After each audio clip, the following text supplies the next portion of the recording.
play, acting as a bridge between the world of ideas and the world of policy making.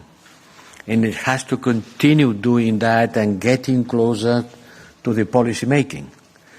The policymakers has to benefit from the thinking capacity of the Institute and to link all over the world with other thinkers in order to provide us with the thing that we need more, which is analysis. And this annual conference is a key moment when the European strategic community comes together in order to think about the main security issues and the threats that we are facing.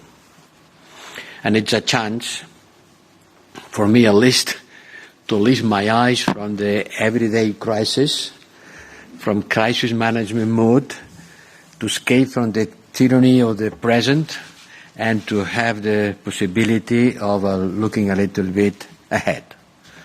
As I said, we have been living dramatic events in Russia those days, but there's also the war in Ukraine, the Serbia-Kosovo, the Sahel.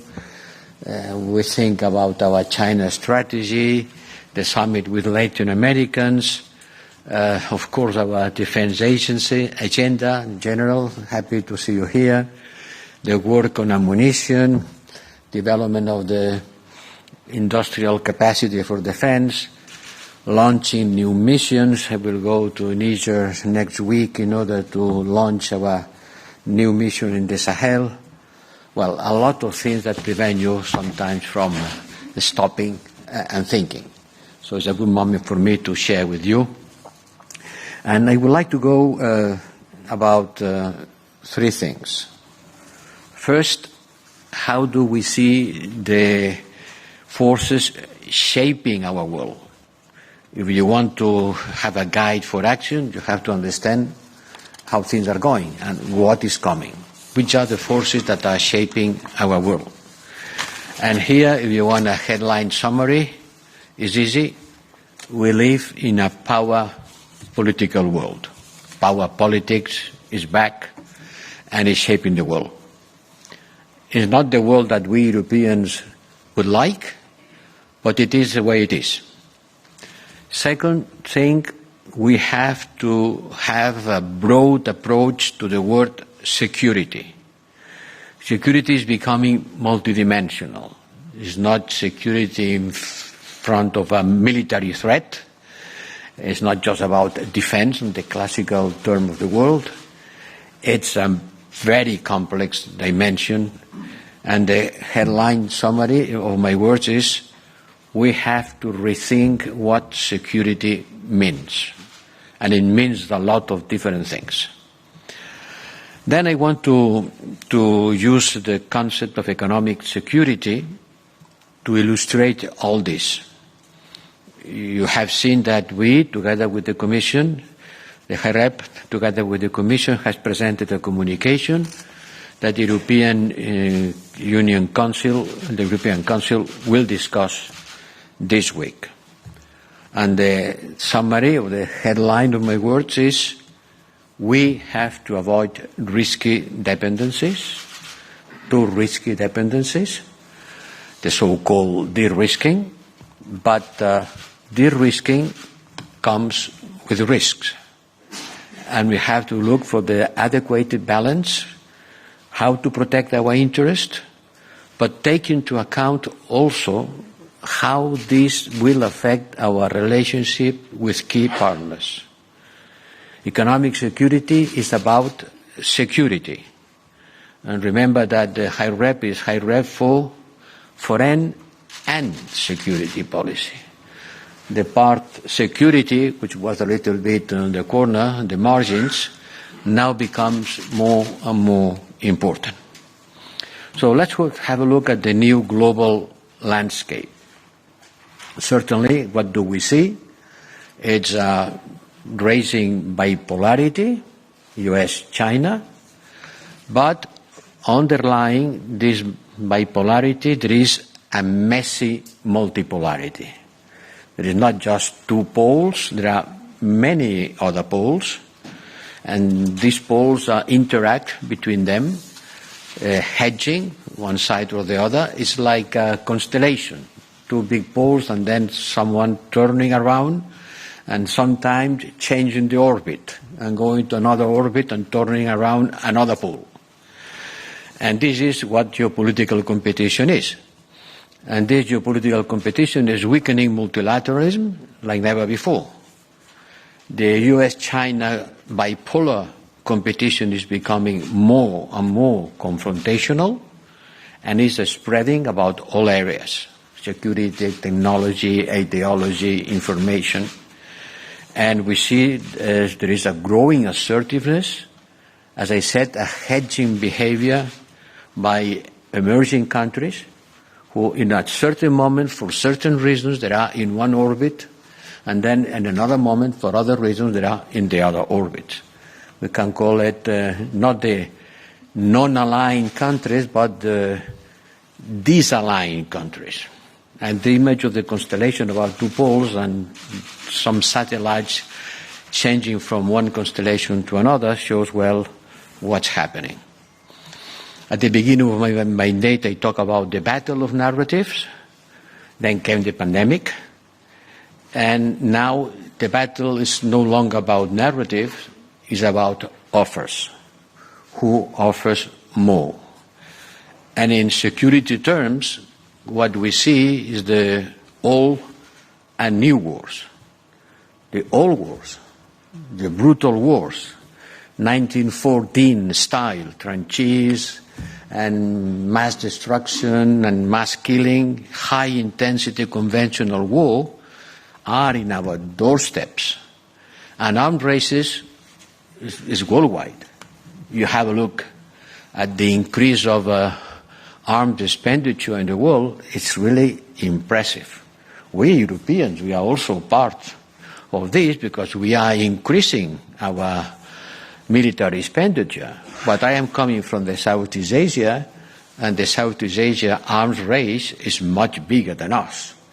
The countries in Southeast Asia, as an example, are spending much more on defense, on military capabilities, and when this happens, it is because people feel insecure. So the old wars are coming back, and then there is the new wars, the rise on hybrid wars, and the weaponization of everything. Everything is becoming an arm. And if we have a look at our environment, we see that we are surrounded by conflicts and insecurity. From the Sahel, Horn of Africa, look what's happening in Sudan, the Middle East, the Caucasus, the Western Balkans, apart certainly from Ukraine and Moldova. And in economic terms, we see a new paradigm coming up. Yes, until now the primacy was about open markets and just in time. Buy just in time. Doesn't matter where. And now instead of just in time, we are talking about just in case. Your behavior is not to save the last euro by having a flow of supplies that comes from who knows where. Now it's just in case. Be precautious. Take care, because these supply lines can be cut, or these supply lines can fail. I remember during the pandemic, suddenly, where is the paracetamol? Oh, we don't produce a single gram of paracetamol in Europe. Well, it doesn't matter, the market will provide. Well, the market will provide or not, it depends. If everybody is asking for the same product at the same time, then the market cannot provide to everyone. And me first was the answer. And me first means we second. And it means that an excessive dependency on something as inoffensive, like a medicine, basic medicine product, can become a risk.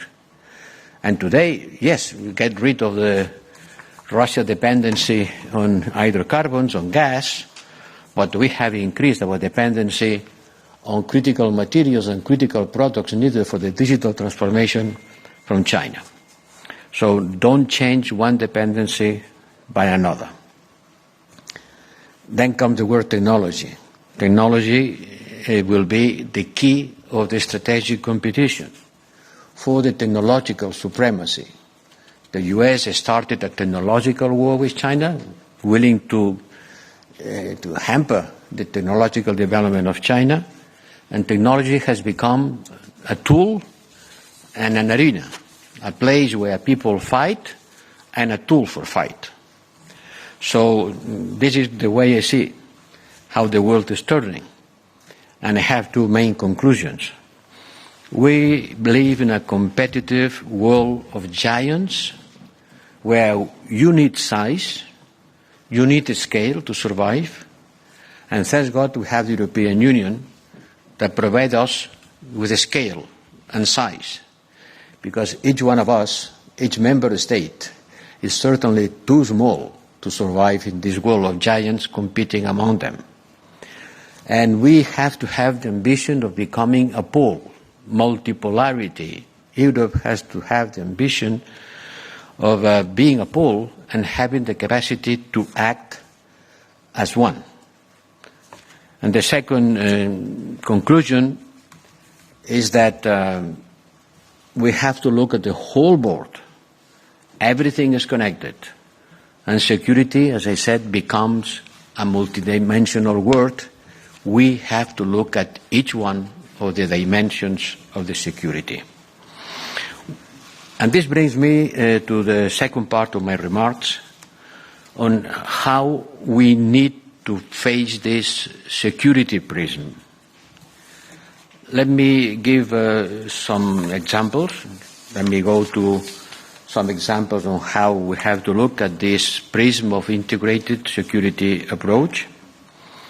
Yes, we talk about the green transition. We talk about the digital transition. We should talk about the security transition. It is the third transition for the European Union. From looking at the world with the eyes of trade and the rule of law, looking at the world with the eyes of security. And on doing that, we have a certain advantage. We have a certain advantage because as an international player, we can cover the full spectrum of threats with a full spectrum of tools. We have almost everything.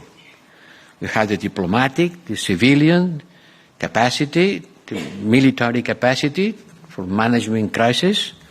We have the financial capacity. We could use restrictive measures, and we do, and we have done, in front of the Russian aggression against Ukraine. We have a strong regulatory power. We have a lot of tools. Certainly, we continue using them in silos. We have to integrate more our capacities, and we have to take decisions quicker. I know that we need unanimity, and sometimes unanimity makes us to work too slow. And also there is a certain tendency of using other policies in order to circumvent unanimity. And we present some policies as trade policies because trade doesn't require unanimity. It's enough with a qualified. We do foreign and security policy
2 months, we have liberated ourselves from the extraordinary dependency on Russian gas that we had been building for decades, building pipelines and having long-term contracts. And at the end, 40% of the gas was coming from Russia. Highly risky dependency. And we decided to get rid of it. I think a lot of people thought that it was impossible to do it, but we have done it. And now we are almost free of this dependency. And the revenues of Russia from this, the export of these energy resources are half of what they got in 2022. Yes, you can tell me in 2022 they were very high because of high prices. Look at it another way. It has go below the level of 2021. And Russia has not got another client for its gas. For oil, yes, but not for gas. China is too far away. And now they are burning the gas that they cannot sell to anyone else. But for us, we have destroyed an important dependency. And we have enhanced our strategic position. And we don't have to think about, when we talk about Russia, oh yes, but what about our energy dependency? Has gone. And this is a good thing, a good example. The Russia energy leverage has gone for good. Don't build another one with someone else. Another example is foreign interference and manipulation of information. This is, I see people here working a lot on that, and I want to thank them for this work. This is another dimension of security. It's not just a matter of conquering land. It's conquering mind. It's not occupying territory. It's mastering the brains of the people by providing them information that presents the world in a certain manner. And this jeopardizes the security of our democracies. It links the external and internal dimension of security. When I talk with some of my colleagues on the Commission, commissioners who are in charge of internal issues, because they don't have competences on foreign policy, and I am in charge of the external dimension of the same issue, where external and dimension starts, which is the border between internal and external. There is not. There is not, but certainly there are internal agents and external agents. And we need to have a networked approach, not only with member states of the European Union, but also with international partners, with civil society, with the main and most important private actors. And we have done a lot, and I want to use this opportunity to explain what we have done. A few years ago, it was nothing. And now we have built a task force, the External Action Service, with this European Union versus disinformation, the good exhibit that I've seen today in the External Action Service corridors. And through this work, we have been having a lot of access, a lot of people having access to our information. More than 20 million people have been using our social media channels, including from Russia. And we have been exposing more than 15,000 cases of clear evidence of disinformation campaigns and the growing cooperation by external actors interfering in our political processes. And this is, I repeat, one of the most important security concerns for our democracies. And it is an asymmetric battle because our adversaries are very well resourced, and lies spread quicker than truth. And they have the capacity, much more capacity. There are farm trolls working 24 hours a day, sending messages, and it's not a marathon that can be won in one day. It's a long, resilient building. It's not a sprint. It's a marathon. We have to be much more resilient on that. And I think that we have to allocate more resources to this battle. Then we have, on the more classical security dimension, military security, we have the strategic compass, And we want this year to do the first live exercises of the European armies, to develop the Human Forum, to enhance our partnership, and to develop better our industrial capacity.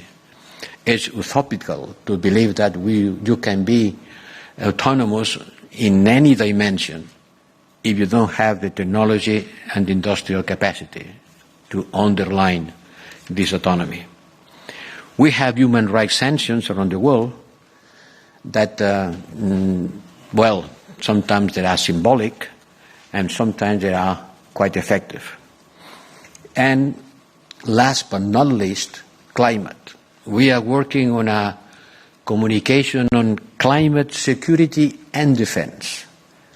And the other day I was here with John Kerry, my colleague Timmermans, and a representative from the Pentagon discussing about the link between climate, security, and defense. And certainly there is a lot of security implications of the climate crisis.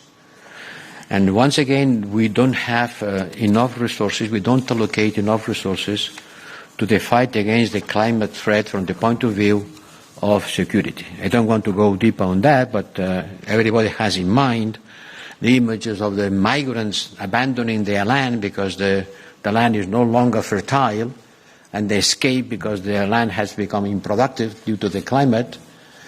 But look at another image, less topical, the Arctic. If the Arctic is becoming a sea in which ships can go easily, then Alaska will be much closer to the coast of Russia, and you can go from the China's coast to the European coast much quicker. And this presents a completely different landscape for the movement of ships and for the position of military forces around the world. But I want to concentrate my last words on economic security, because we are working on that. And this week the European Council will study a communication done by the Commission and the High Representative. Economic security is about security. The substantive is security. The adjective is economic. Economic is the tool, security is the issue. And the starting point is to recognize that open markets, economic integration, and rules-based trade have been good for our prosperity and for the prosperity of the average inhabitant of the earth. This has helped hundreds of millions of people out of poverty worldwide. And it has pushed the emergency of today big powers that 50 years ago they were very, very poor countries. So for the humankind, I think the balance is positive. But now we are entering in a clear, different historical phase. La mondialisation heureuse, I think it's over. It happened, but now it's a different landscape. And the benefits of economic integration are being reevaluated through the lens of national security. As I said at the beginning, it's no longer just in time, it's just in case. Take care. It's about security, how firms and states are reevaluating the economic integration. Oh yes, I can integrate better and more with someone, but it puts my security at risk. This was no longer about cost, economic cost. It's about political risk.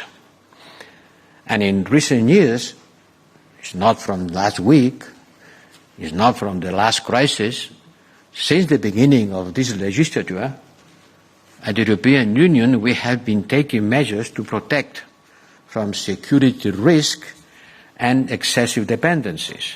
We have done a lot of things. The 5G toolbox, the inward investment screening, measures from procurement, subsidies, anti-coercion instruments, And now we talk about the possibility of a outbound investment. If you add up, it's a lot. It's a lot, but mainly is not enough for the landscape in which we are living. And then it's why we talk a lot, and we will talk a lot about economic security. And I want to invite the foreign policy community to take a big stake on this, because it will shape our foreign relations. It will shape our security through economic tools, but I want to stress that it is about security, to protect our security through economic tools. And the foreign affairs policy people have to feel engaged on that, because it's not about technology and economy, it's about security. We have to be aware that when we address a risk and we take measures in order to control this risk, we can harm our relations with third countries. Third countries which cooperation we continue having it, needed it. And keep in mind this sentence that an African minister told me the other day. Stop talking to me about values. Because yes, we share the same values. What we don't share is the same priorities. On facing the problems that you and us have, we have different priorities, because we live in different circumstances. So we have to be very much aware that when we take a measure to ensure us, we affect others. And we have to take into account how these policies affects our relations with third countries that we need. Be aware of the secondary effects. Be aware of the long-term consequences. We do not want a world of fragmentation. A world is split in two blocks, two different ecosystems, from the technological point of view or from the economic point of view. We have to look at everything we do, take into account how it does affect to the rest of the world. It's critical for our credibility and for our defense of multilateralism. We cannot defend multilateralism and then to take measures that goes against the basis of multilateralism. On the months to come, we will talk a lot about the risking, which is central to the debate. And certainly, who likes risk? Nobody likes risk, but you have to take risk in life. How big, how dangerous are these risks? This is the question. And once again, cutting our energy import from Russia and accelerating investment in renewables are good, but it automatically increases our exposure to other countries which control 80–90% of the refining and end products needed for the green transition. It will not be green transition without these materials. And who have these materials? Certainly not us. So we have to be aware that coming from one side to the other represents changing risk. And we have also to think when decoupling starts and when de-risking finishes. Because de-risking is also a way of decoupling. So de-risking and decoupling cannot be used as slogans. They are heavy words, full of content, that requires months or years of a stubborn and intense implementation in order to make them effective. And certainly where you stand makes you to have a different look at what we are talking about. We need a real debate in Europe about it, keeping in mind that the European institutions propose is their role, the Commission and their competences, and the High Representative and their competences, but at the end are the member states who decide. The European Union at the end is a club of states, and the states will have to take decisions on many of these proposals which will affect deeply and structurally many of our relations with the rest of the world and different ways on ensuring our security. It's not going to be an easy debate. It's going to be full of dilemmas. To protect our security, yes, but at the same time, allowing freedom to flourish. Security cannot be taken at the price of diminishing freedom. Fighting against disinformation, but safeguarding freedom of speech. Both things have to go together.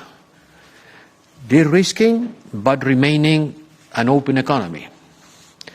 Where is the balance point between these different issues will require a lot of work, a lot of analysis, a lot of support from the intellectual community to the decision-making people like me. So I thank you in advance for the work you will do and for the work you have been doing. That's why we are here. I invite to continue supplying knowledge for the people who have to take decisions. This is a collective exercise, and I think that no one else offers a better platform for this exercise than the Institute. Once again, thank you very much for your work, to you and to all the people who work on this Institute, and I wish you a long life full of intellectual successes. Thank you.